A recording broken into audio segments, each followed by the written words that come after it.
High guys, আমি Tanim Shikdar from Spain, Palma Mallorca beach, Alcudia beach থেকে আপনাদেরকে জানাই সুস্বাগতম। দেখেন, আমি বিচ এরিয়াটা পুরো ঘুরিয়ে ঘুরিয়ে আপনাদের দেখাচ্ছি। খুব সুন্দর মনোরম পরিবেশ, সূর্য ডুবো ডুবো অবস্থা।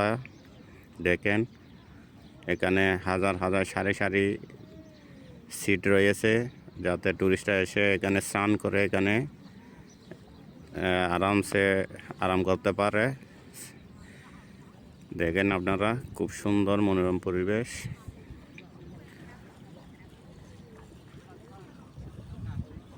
এখনও অবশ্য টুরিস্টে ভরপুর হয়ে ওঠেনি। অল্প কিছুদিনের মধ্যে যখন সামার এসে যাবে তখন এখানে টুরিস্টে ভরপুর হয়ে যাবে।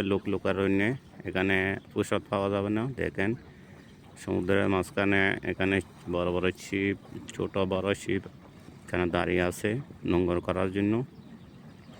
এটা মাঝখানে একটা বাঁধ দিয়ে এখানে বিভিন্ন হোটেল মোটেল করা হয়েছে। এটা হচ্ছে বাচ্চাদের বিচ, যাতে সমুদ্রের গতিবেগ কমানোর জন্য। দেখেন, সবাই আমার চ্যানেলটা সাবস্ক্রাইব, লাইক, কমেন্ট, শেয়ার করবেন।